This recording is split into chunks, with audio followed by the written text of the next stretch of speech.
सब बड़े मज़े दे नाल देख रहे ने। प्रोग्राम इख्तिताम पजीर है। फोटोग्राफर इस साइड ते सारे खड़े ने ते मैं भी फोटोग्राफरां दे नाल इत्थे खड़ी हो गई हाँ बई। यूट्यूबर भी एक खड़ी हो गई है नाल।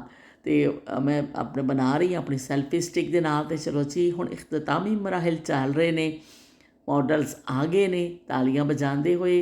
दात भरपूर इन्हां नूं मिल रही है। खुशी नाल इन्हां दे चेहरे खिले हुए ने। लोग बड़ी तालियां बजा के उन्हां नूं दात पे देंदे ने। बेहतरीन स्टाइल, फैशन डिज़ाइन, फैशन दे जेह्ड़े ड्रैसेस, जो जो कुछ स्टाइल चल रहा वे उस हिसाब दे नाल बहुत अच्छी कोशिश सी इन्हां दी। और नज़ारे इन्ने तुसी इन्नी जल्दी जल्दी इन्होंने ड्रैसअप होना और फिर फ़ौरन आना वॉक करनी बड़ी मेहनत तलब है काम है। कई दिन इन्होंने रिहर्सल इस चीज़ की कीती होएगी। तो इस तो लोग देख के बहुत खुश होए ने ड्रैसिस नूं, क्योंकि इहदे विच फिर तुस नवीं नवीं चीज़ां मुतारिफ करांदे ने। डिज़ाइनर जिहड़े हुंदे ने, डिज़ाइनर अपना फन दिखाते हैं उहदे विच और मॉडल्स उन्होंने पेश करते हैं। तो इस तरह फिर लोगों को नवे फैशन का नवीं चीज़ों का पता चलता है। तो भी भरपूर दात दी गई, भरपूर तालियां बजाइया गई इन्हां वास्ते कि जिन्होंने हिस्सा अरेंज किया हुए सारा। तो चलो भी लोग उठ पे ने हुण के जाण वास्ते इख्तिताम पसीर हो गया वे। तो असी भी इत्थों हिलीए जुलीए। ਜਿਹੜੇ कैमरामैन ने इन्होंने भी अपना चुक लिया, अपने बैग बस्ते गुथलियाँ सब ने चुक लिया ने। तो चलो भी मैं भी चला, पसीने बड़े आए ने। खड़े होकर मुसलसल देखिया मैं, क्योंकि सामने वीडियो बनाने वास्ते मैनू सामने खड़े होना पिया। तो मुसलसल मैं खड़ी रही। तो मैं इस बच्चे नूं ते दात देना ज़रूरी समझिया कि इन्होंने म्यूजिक सिस्टम सारा बजाया। बहुत अच्छा म्यूजिक बजदा रहा इत्थे सैट होना। और रैंप ते जे लोग चल रहे सन उन्हां वास्ते नाल नाल उस तरह का म्यूजिक बजाना। उन्होंने मैं दात दी, शाबाशी दी तो टुर पई। इत्थे एग्जीबिशन लगी हुई सी, बड़ा अच्छा सन लग्या। फैशन शो होया और मुख्तलिफ किस्म की चीज़ां लगियां हुई सन। ये मैंने मिल गए, इन्होंने मैंने देख के किया कि तुसीं कित्थों तो हो। और बड़ी अच्छी इन्हां दी उर्दू, मैं तो उर्दू देख के इन्हां दी हैरान रह गई। और कोयटा दे ने और इन्होंने भी इत्थे स्टाल लाया भी और इन्हां दी इन्होंने अपनी चीज़ां रखियां ने। तुसीं आप बताएं कि आपने किस चीज़ का आपका स्टाल है? मैनू पंजाबी में आती बस उर्दू में बात करूँगी। उर्दू में कर बात।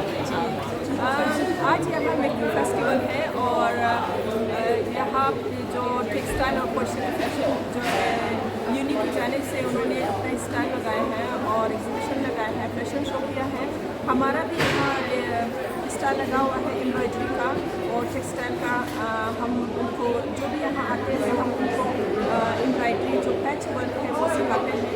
जो पुराने दौर में हमारी जो हिस्ट्री था वो सारी एम्ब्रॉयडरी होती थी, लेकिन हम उसको दोबारा न्यू जनरेशन के लिए हम उसको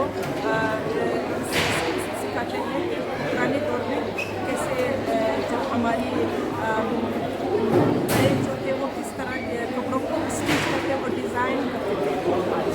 जो पुरानी मतलब आपने सीखा है या सीखा होगा सारे आपने, जो आपको शौक़ है या सिर्फ शौक़ है या सीखा है या कैसे आपने?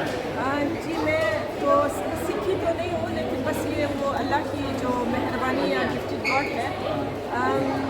मैं बचपन से इस तरह शौक़ की जहाँ भी शादी में जाती थी तो वहाँ बैठी थी तो आप ये फ्रेम उठाना और फिर वो जल्दी जल्दी डिज़ाइन निकालना। तो आज यहाँ ये पाकिस्तान में भी लोग मर्सा फेस्टिवल में वहाँ शिरकत की 1999 में तकरीबन 10 साल वहाँ से और मैं अवार्ड लेती रही। और यहाँ जब ये आई तो फिर मैं यहाँ यूनी में जाके अब एडमिशन लिया। तो वहाँ में ये जो पिछले साल में गई थी पाकिस्तान हेरिटेज म्यूज़ियम इस्लामाबाद, और वहाँ की जो एम्ब्रॉयडरी है यहाँ मैंने अपनी असाइनमेंट में अपना वीडियो रखा और उसको मैं डिजिटल तौर पर मैंने सब प्रिंट में उसको कन्वर्ट किया। अभी मैं उसमें फोटोशॉप इलस्ट्रेटर में वो जो कुशन बेडशीट जो कपड़ों की डिज़ाइनिंग वो एम्ब्रॉयडरी की इंस्पायरेशन लेके मैं उसको डिज़ाइन करती हूँ कंप्यूटर पे। तो आज मेरा ये जो साल का मेरा ग्रेजुएशन का आखिरी साल था, तो आज हम ये एग्जीबिशन में लाए हैं यूनिक की जानिब से। चलो जी, अल्लाह ताला आपको कामयाब करे। आपने जो आपके बहुत अच्छा लगा मुझे आपसे मिलके कि इन्होंने मुझे खुद आवाज़ दी और उनसे पूछा कि आप पाकिस्तानी हैं। मैंने कहा जी। इन्होंने बताया कि भाई मैं भी कोयटा से हूँ, तो हमें बड़ा अच्छा लगा इनसे मिल के, और आपने सुन लिया जो जो इन्होंने जद्दोजहद की है, जो जो इनका शौक़ था, जैसे ये लाइफें चली हैं। तो फिर इंशाल्लाह अगर आपको अच्छा लगे तो आप लाइक कीजिएगा उनको, और फिर मिलते हैं हम। अल्लाह हाफ़िज़। बाकी के चैनल आप लोग सब्सक्राइब, मेरा भी एक छोटा सा चैनल है, बस कभी कभी मौका मिलता है क्योंकि फिगर और एजुकेशन साथ साथ रहे हैं, तो मेरे चैनल का नाम है art design and cuisine. Art design और कुज़ीन, इसमें बहुत सी चीज़ें आपको एम्ब्रॉयडरी के मिलेंगे, मुख्तलिफ चीज़ें मिलेंगे और खाने पीने की। तो बाजी का भी सब्सक्राइब करें चैनल, तो इंशाल्लाह ये कामयाब हो जाए। चलिए बहुत हाँ, बहुत बहुत शुक्रिया, खुशी है बहुत मुझे आपसे। शुक्रिया। अल्लाह हाफ़िज़। राफिद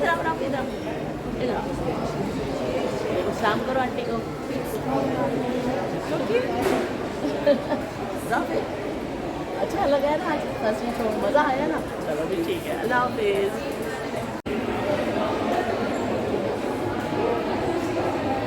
ਅੱਜ ਦਾ ਦਿਨ ਤੇ ਖਾਸਾ ਅੱਛਾ ਰਿਹਾ, ਬੜਾ ਮਜ਼ਾ ਆਇਆ, ਔਰ ਅਸੀਂ ਜਿਹੜਾ ਦੇਖਿਆ ਫੈਸ਼ਨ ਸ਼ੋਅ ਬਹੁਤ ਜ਼ਬਰਦਸਤ ਮਿਊਜ਼ਿਕ ਉੱਥੇ ਚੱਲ ਰਿਹਾ, ਔਰ ਬੜੀ ਅੱਛੀ ਪਰਫਾਰਮੈਂਸ ਉਹਨਾਂ ਨੇ ਦਿੱਤੀ, ਬਹੁਤ ਹੀ ਮਜ਼ਾ ਆਇਆ।